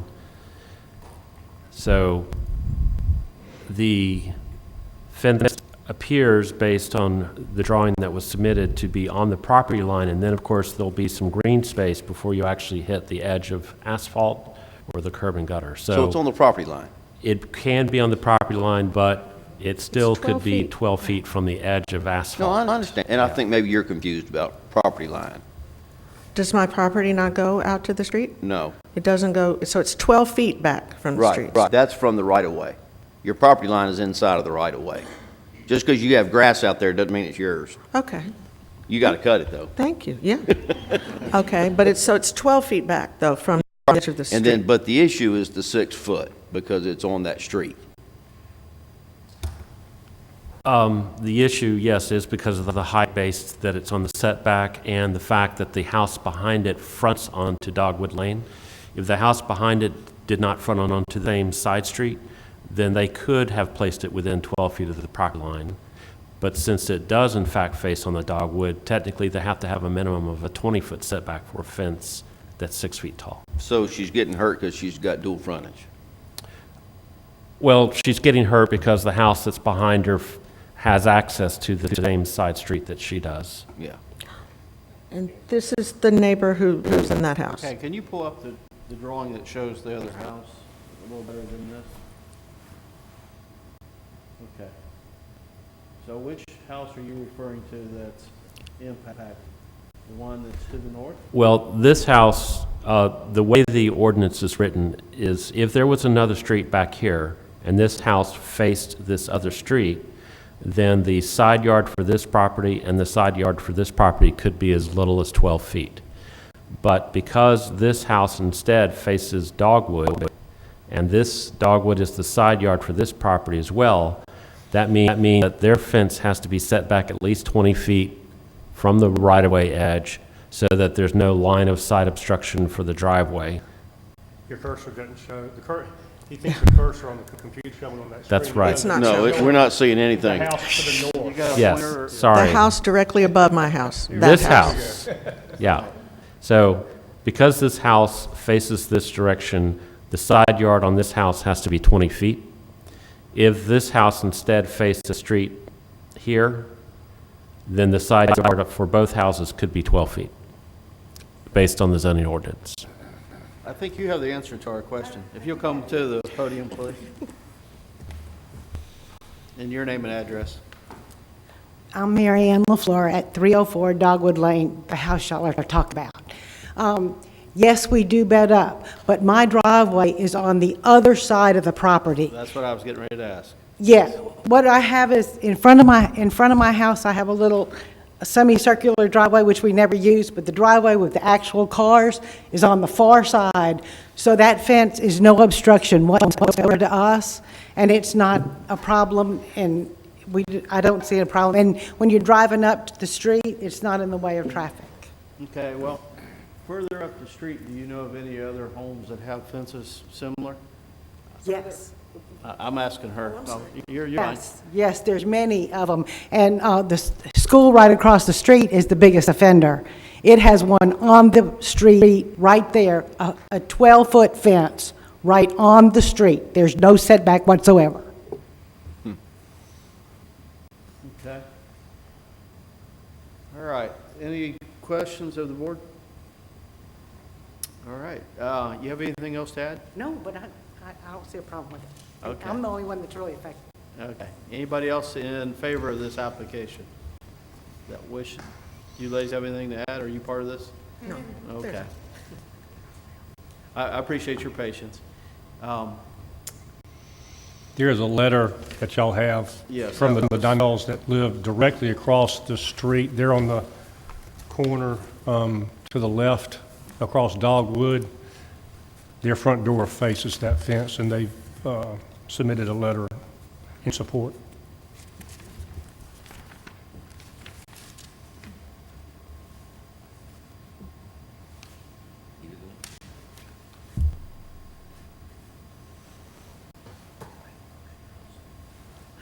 Who was the fence company?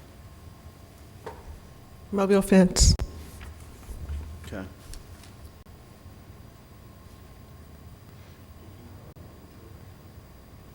I heard him.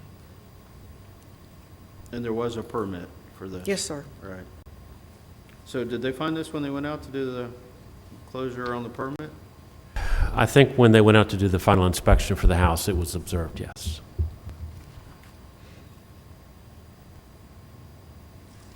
So if anything, she would have to bring the height of it at, Two options, either reduce the height of the fence or move it back to be 20 feet from the property line. right. Okay. All right. Any questions of the board for the applicant?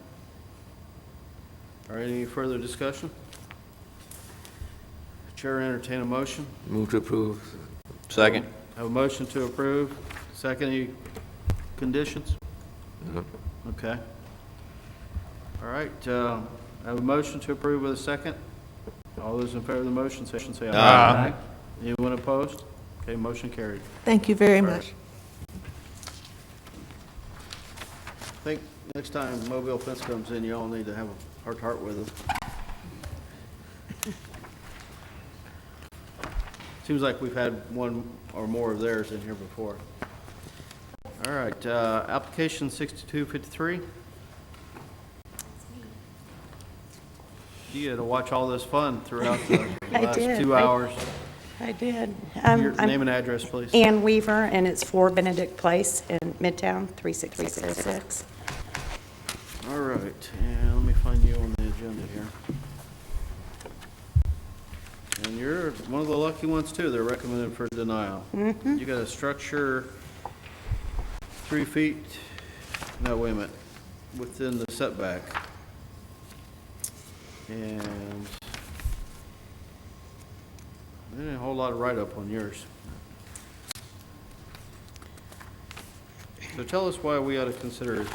Well, I have an variance. What's the existing, hardship? I have an existing structure there that's decades old. It's on a concrete slab that needs to come down, and I wanted to replace it, and it's within 3 feet of property line, the back, and my neighbor to the north of me, and it has been for years, and I just want to replace it on the existing slab. Well, from the pictures, it looks like the structure is probably 30 years or more. Yeah. And it has termites, and to be honest, I think my neighbors would probably pay me to take it down, so. Now, the one thing I could not determine by the pictures is that there is a slab under the entire structure, not There just a is. section of it. No, an entire structure. 'Cause it looks like one has been added onto the other. It does, but there's a concrete slab. The entire structure is on a concrete slab. And you're proposing reducing the actual size of the structure I as part of am. this. It won't be as deep, just because I don't need a building that large, and cost considerations as well. Okay. And I think I've seen drawings where you're proposing different roof lines and... Yes. Yes, sir. Let me find it for you. All right, well, I slipped over here too far. 52.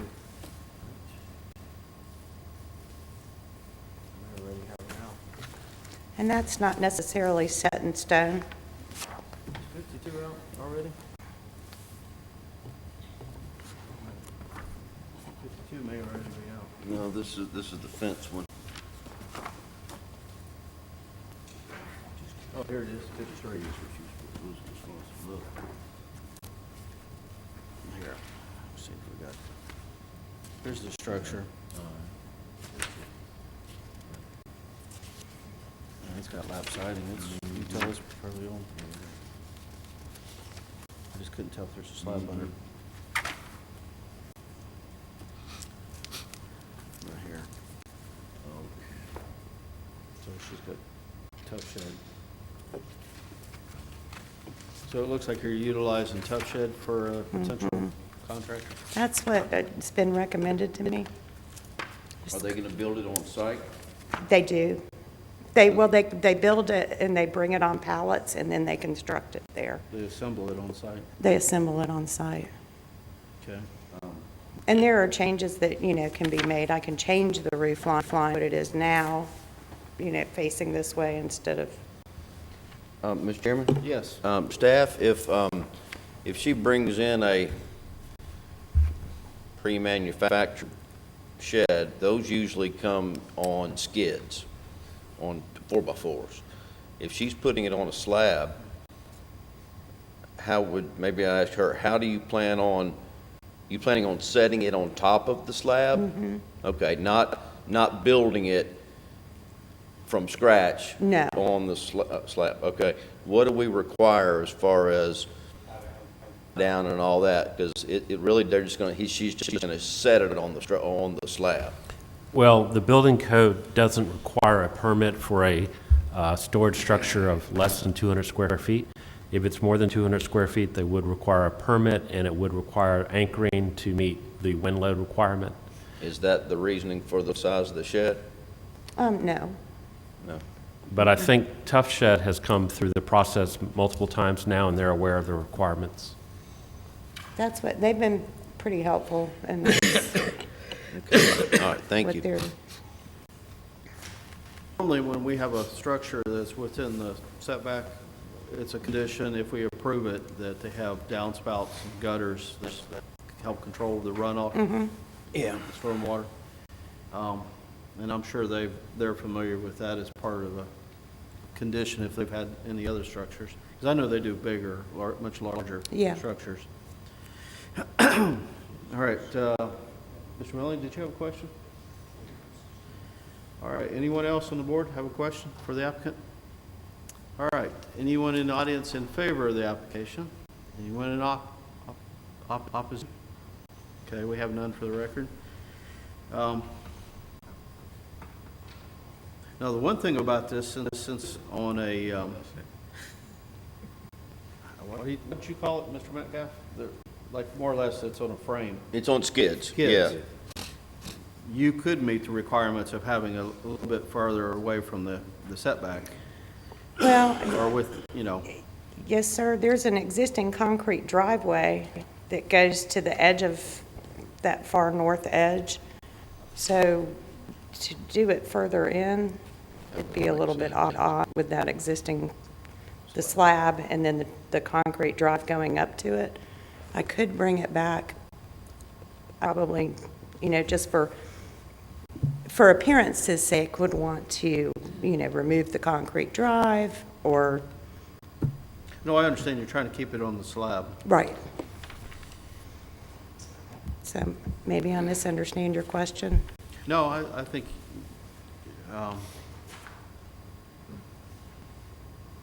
what's the setback for it? How much are she in within the, 3 Well, feet. standard setback right now is 8 feet, but this subdivision was built, I believe, under the 1950 zoning ordinance, if not before. And I know that in the 1951 ordinance, I believe a 5-foot side yard setback was allowed. So I believe that when this subdivision was built, a lot of these structures were in compliance, and that when we adopted the new zoning ordinance in 1967, it created a non-compliant situation for a lot of these streets right in this area in particular. okay. So could you live with 5 feet instead of, you're only losing two of your, Certainly. I mean, Okay. if necessary, yes. It And the needs to majority of be the- replaced, so Yeah. I'll do what I have to do to make that happen. well, I'm sure your neighbors would definitely appreciate it, so. Well, the people that moved in behind me, they put up an 8-foot fence, so that just tells you, they didn't want to look at it. Okay. So, All right, well, we have no one either in favor or opposition. I think we can conclude our comments. Chair, entertain a motion? I have a quick question for staff, Mr. Chairman. Yes. The new zoning code as proposed, how would it treat this as drawn today? Subject to change. At this point, I don't feel that we should be referencing the new zoning code and what it may or may not propose. Since we're now in review number 3 on the staff side of all the comments we received, there may be some changes that would affect anything that I could say today. So I prefer not to comment on that aspect. Noted. Okay. Well, That was- I was about to say, is he running for office? well, I would like to note that, as staff stated, at the time this structure was probably 1940s. constructed, it probably was a 5-foot setback, which is more in line with what I'm proposing. Well, And- and I guess just my comment that And that may be in line with what the future. 6 months, 8 months, a year from now Might be the same. treated differently, might be worse. I don't, nobody knows. Right. Okay. Once again, Chair will entertain a motion. Move for approval, Mr. Chair, Second. Okay, with as proposed by the applicant. as proposed. Okay, with, how about downspouts and Yes. gutters? Downspouts and gutters. Very Yes. well. And will you modify your second? Yeah, yeah. Okay. All right, a motion and a second with the requirement for gutters and downspouts. Any further discussion? All those in favor of the motion, say aye. Aye. Anyone opposed? Okay, motion carries. Thank you very much. Yep. Good luck to you. Yes. All right, we'll proceed here, 6254, 51 Ridge Lawn Drive West.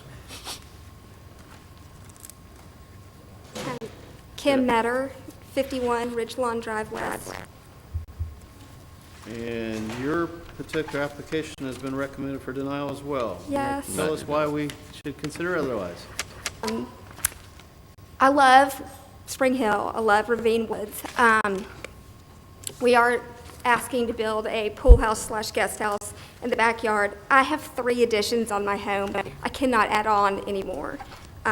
So we are asking to build this additional living space for my family as well as my parents who are mature in age.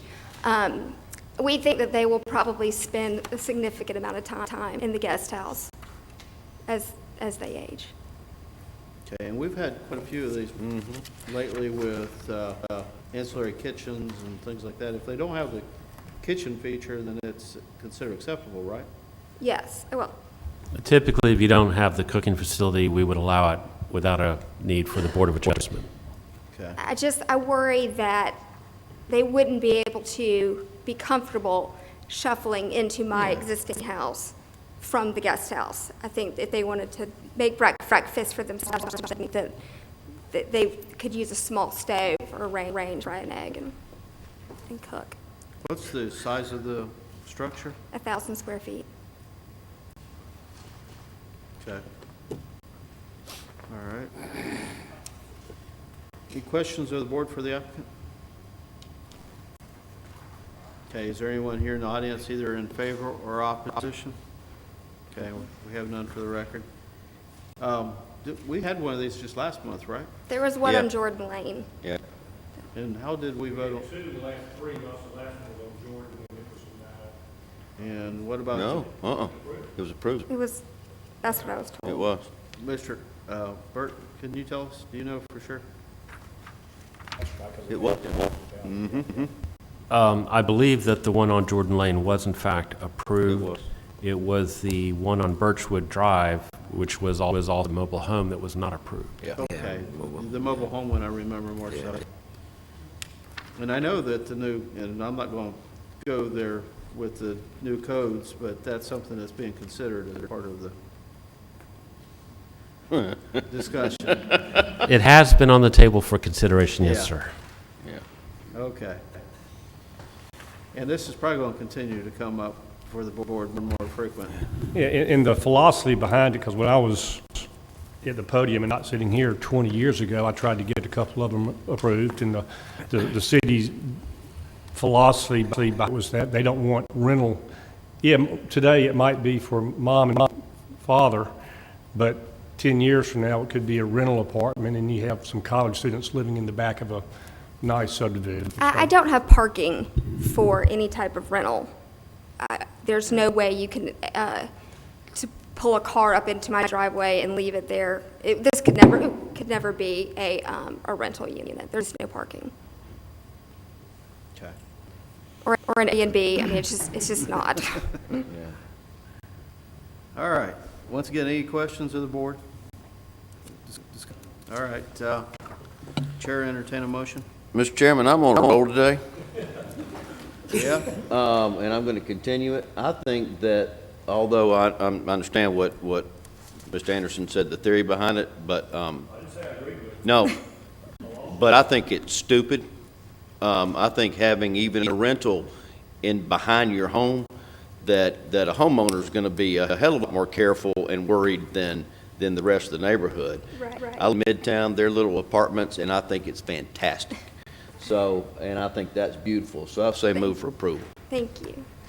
Okay, I have a motion to approve. Do I have a second? Yes. You have a second. I have a second. Any further discussion? And don't say yes just because you want to get out of here. I'm here for the ride. Okay. Yeah. All right, I have a motion with a second. Any further discussion? All those in favor of the motion say aye. Aye. I'm going to say opposed because I've been consistent with my vote, but on this matter, but you've had the motions approved, and good luck. got it. Thank you.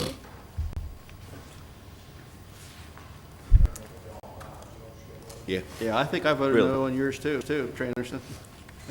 Now, Wade, don't think it's just going to keep going that way. Man, All right. I did have a good nap up there. Application 6255, 4459, 4458, 4453, and 523. Oh, Lord. Yeah. Wade Wright, 1550 Government Ryko's. Street. Yeah, Your I'm name and sorry. address for the record. Wade Wright, Ryko Signs, 3345 Halls Mill Road.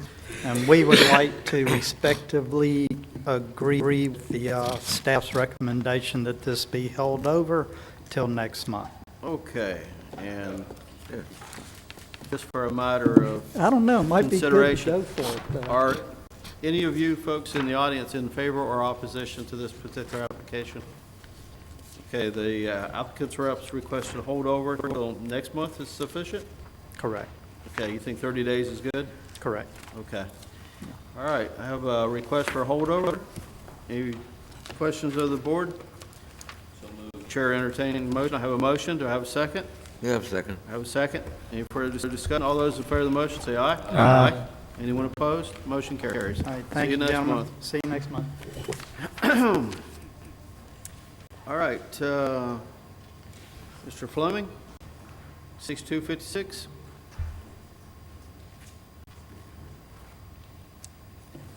Good afternoon. Good afternoon. Robert Fleming, 4955 Carmel Drive North, Mobile, 36608. And you're another one of the lucky applicants that's been recommended for denial. Yes, sir. Tell us why we should consider otherwise. Well, what we're trying to do is keep a couple things mindful. We've got a new addition going on to our home, and we have a carport that is currently located on the property, but is oddly shaped. The lot itself is somewhat irregular, and with the current carport, as you can see up, it comes in angles. And already, the way the home sits on the property, it eats into the green space and backyard area. And with the addition we're trying to do on the west side of the property, it will further take away the green space. So what we're trying to do is reposition the carport as far over to the east as we can, but also being mindful of the neighbors. When drawing this, taking some things into consideration, is the architecture. Several homes in the neighborhood have carports that somewhat encroach the property line, but runoff becomes an issue. So our design, I'm not sure if you have it, is done in a manner to where the pitch of the roof Bless you. will not, bless you, will not push any water onto any neighbor. It will push it down our driveway, and we're also willing to do any kind of gutter drainage, anything like that, to keep it, to make it drain as possible. What's the purpose of the railroad ties that are listed on there? Is there a drop in your? It's a drainage easement. There's not like a retaining wall. To my knowledge, it's just a drainage easement. Okay. It's basically, it creates a flower bed within that easement, separate from the actual lawn in the backyard. Okay, so that actually creates, topography per Correct. se creates a hardship as to the placement of the carport, or the, Addition and, yeah, the carport, Structure. yes. so I take it it will not be totally enclosed, it'll be an open structure? Open structure.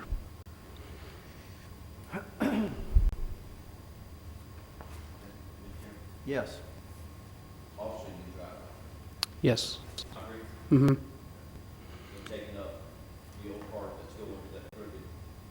Yes. I would like to keep as much of the concrete, yes.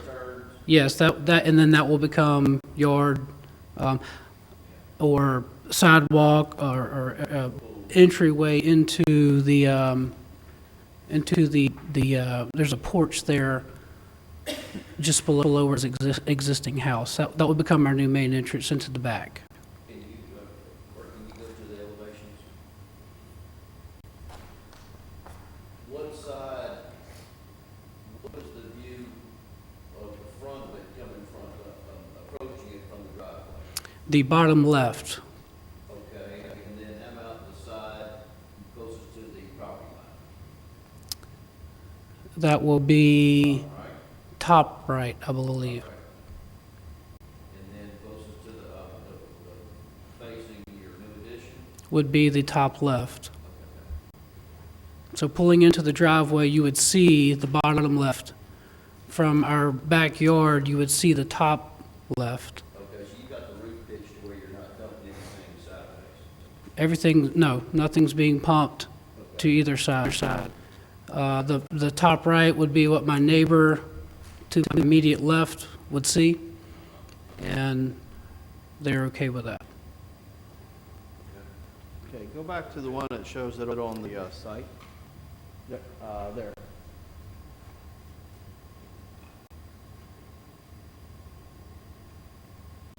Okay, how about back to the existing?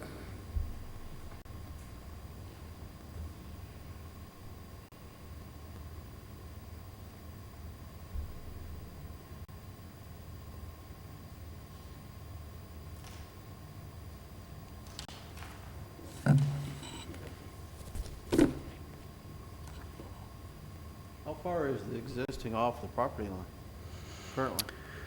From, I'm not sure off the top of my head.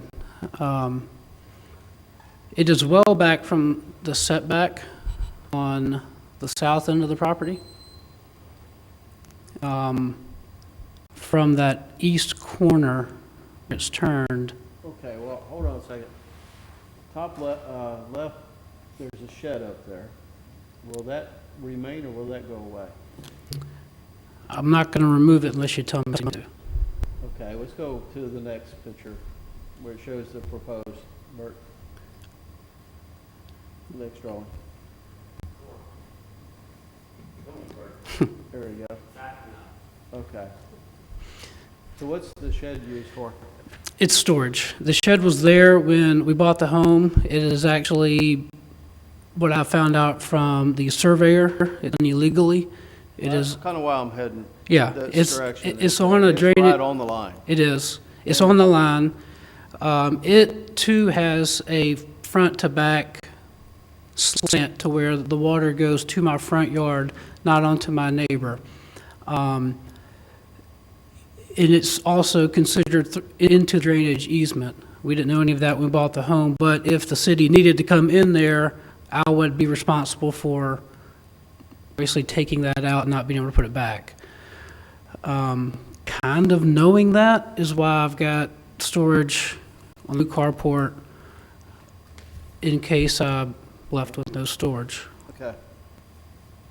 All right, any other questions of the board for the applicant? Yes. So what you're saying is that now what is that made out of? Is that freestanding? Yes, it's some kind of a wood panel. I mean, it's not attached to my house. It's like they came in and dropped it in. Mm. So if you sound like you think about it, if it's gotta go, you got room in your new building. Hopefully.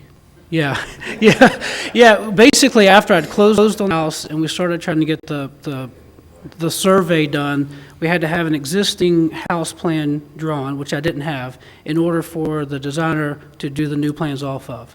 The gentleman that came in, Mr. Clarkson, said, you know this structure's illegal. And so I didn't know that when I bought the house. He goes, well, it's here, it's probably grandfathered in, but in the event the city needed to get into the drainage easement, it would have to come out, or if they were to become aware of it, it would have to come out, and then you wouldn't have any storage. So I said, well, let's put some storage. You are. Well, it sounds like they are. Okay. Any further questions? All right. I would say if the board should consider this application, that the storage shed, I would make it a condition it would be removed after the new structure was constructed. And with the drainage issue to the south where the railroad ties, and then this one doesn't depict it, but there's a tree about midway in that area, so you could only shift that. Correct. There's two trees. There's one basically where it says new addition that would probably have to come out, and then where there's a new carport, where it says new carport, there's about a 10-inch tree which is noted on the, I guess it's the plat. So both those would have to have approval from the city as well, Bert? Unless they're... Well, trees on private property outside of residential districts on residential properties outside of historic districts do not require permits. Okay. All right. Chair, entertain a motion. I think we've concluded the public comment question stage.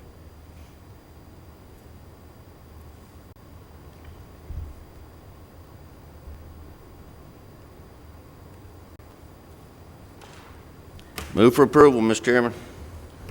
Second. Okay, can I request that you consider your motion to include removal of the storage Yes, sir. and also adding downspouts and Yes, gutters sir. on that one side? Yes, sir. Well, there's not going to be any drainage on that side. If the roof line should direct water that? Only Yes. as condition.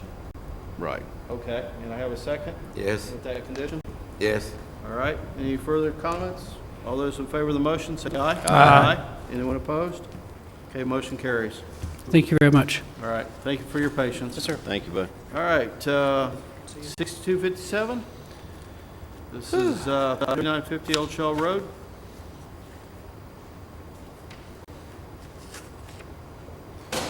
You got the easier one because it says recommended for approval. That's right, that's right. Are you in agreement with the staff's recommendation? Yes, sir, absolutely. Okay, and for record, your name and address, I forgot to ask. Hunter Smith with Smith Clark Associates. And your And address? address is 111111 US Highway 31, Sweetie. Okay. Spanish Fork. And as a matter of record, we have no one in the audience either in favor or opposition. Questions of the board? Okay, and the applicant's in agreement with staff's recommendations. Chair entertain a motion. Don't move, Mr. Chair. I have a motion. The staff recommendation. Okay. Chair seconds the motion. Any further discussion? All those in favor of the motion, say aye. Aye. Anyone opposed? Motion carries. Thank you for your patience. All right, other business we have is approval of the minutes from December 3rd and December 3rd, 2018 and January 7th, 2019 regarding the case or the application 6224 Robert Myers for the 2955, 2989 Dolphin Street. Any changes or corrections to the minutes? I think they were all sent to you in advance. Move Okay. for approval of those minutes, sir. I have a motion to approve. Do I have a second? Second. Second. All those in favor of the motion, say aye. Aye. Anyone opposed? Minutes are approved as presented. And I will sign these as soon as I have a pen. All right. Any other business?